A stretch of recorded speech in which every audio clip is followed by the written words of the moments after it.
Oui, Madame la Présidente, chers collègues.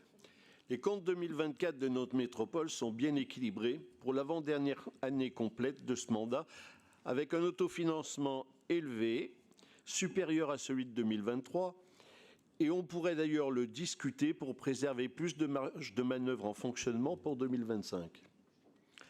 Nos collègues de l'opposition devraient donc être satisfaits et aussi approuver un budget de fonctionnement dont l'évolution est limitée à 1,3% pour le budget général, inférieur à l'inflation. Notre groupe approuve la préservation en 2024 des soutiens aux plus fragiles. Mais l'augmentation du nombre de personnes concernées montre aussi une crise sociale qui s'aggrave et l'importance des efforts budgétaires à renforcer pour la solidarité. Nous relevons également en 2024 la réduction des taux de vacances sur les postes qui se répercute bien sur le fonctionnement des services. Et nous nous en réjouissons, tout en nous inquiétant sur la possibilité de poursuivre et même accentuer cet effort indispensable en 2025, tant que nous connaissons l'ampleur des coupes budgétaires de l'État cette année.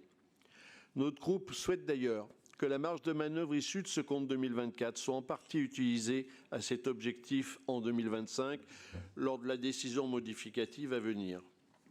Nous approuvons aussi en particulier le soutien important à Citral Mobilité, au SDMIS ou les efforts sur le foncier pour ne prendre que quelques exemples.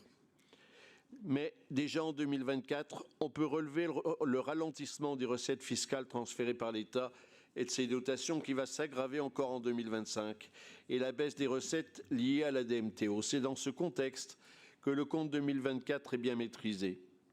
Pour l'investissement, je remercie le vice-président Bertrand Artini qui a fait le point de la mise en œuvre de la PPI depuis le début du mandat que notre groupe avait demandé, soit 2,4 milliards d'euros réalisés de 2021 à 2024.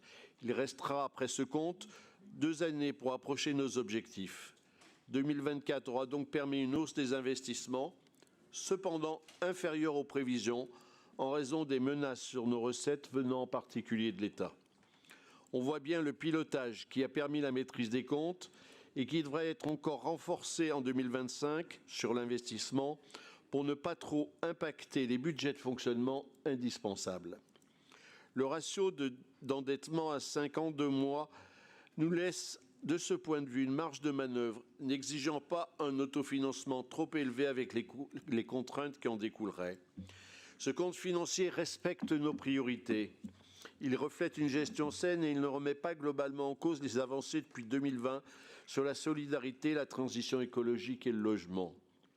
Notre groupe sera cependant très attentif à la situation des maisons de la métropole, en particulier dans les quartiers prioritaires, de la PMI ou de la MDPH, la protection de l'enfance, déjà touchée en 2024.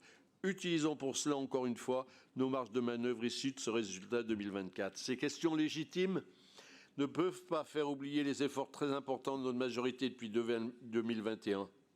En conclusion, le groupe Voix commune citoyenne éco-socialiste, engagé dans la majorité, votera pour ce compte financier 2024, tout en soulignant, comme nous l'avions rappelé lors des derniers débats budgétaires, le caractère indispensable du soutien à nos services publics.